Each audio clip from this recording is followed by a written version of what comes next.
Assalamualaikum warahmatullahi wabarakatuh. Hello everyone, my name is Argia Madika Putra with student ID number 2024322091, majoring information system.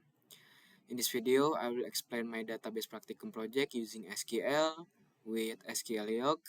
This practicum demonstrates how to create, modify, insert, update, and retrieve data from a database table using SQL commands.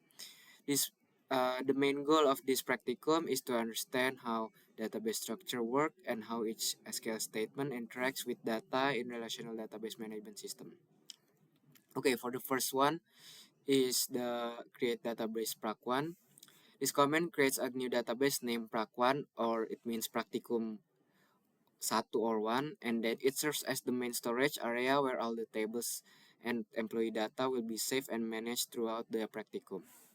And for the second query, the create table employee. This query create a table named employee to store detailed employee information. The employee ID column is set as an auto increment and primary key, which means SQL will automatically generates a unique number for each employee. And then the other columns such as first name, last name, department, salary, email, and tanggal lahir are used to store each employee's identity, department, salary, and personal details with each data type such as varchar, integer, and here varchar with the length of 50, and then decimal. Yeah, it it fits to currency because it talks about the salary, and then email, and then of course tanggal lahir, date. And then for the third query is the alter table employee at column varchar with the length of 150. This command modifies the employee table by adding a new column called alamat. The purpose of this column is to store the address of each employee. By using the alter table statement, we can expand the table structure without recreating it. And moving on to the fourth query, the insert into employee, etc. This command inserts the first employee record manually, including a fixed employee ID with a value of 21. The data represents my name, Argia Mardika, from the staff Kementerian Database Department with his salary, email, birth date, and address information. And then for the fifth query, this query adds two more employee records, the Kevin Duran and the on the Monday. In this case, the employee ID column is not written manually.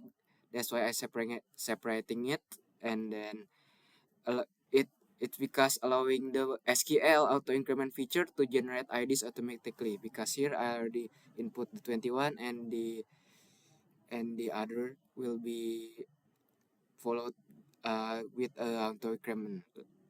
Yeah, let me show you. Okay. Nah, it will automatically increment plus 1, 20, 22, 23.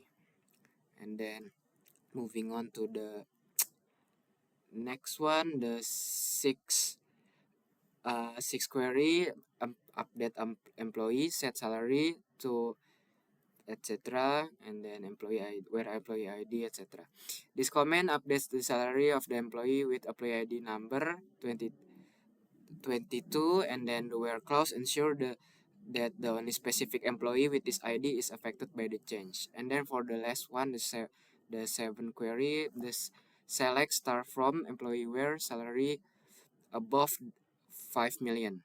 This query retrieves all columns from the employee table where the salary is greater than 5 million. It helps display which employees have salaries above that amount, making it easier to review higher paid staff members. As you see, in the first one, I input the employee with employee ID 2022 Kevin. it it's only 2 million, and if I didn't change the salary of Kevin, it won't show here, but it will show because I already updated. Sorry. Nah. Okay, that concludes my explanation of the skill practicum project today. Through this practice, I learned how to create a database, define tables, insert data, update records, and query specific information efficiently. Thank you for watching and goodbye.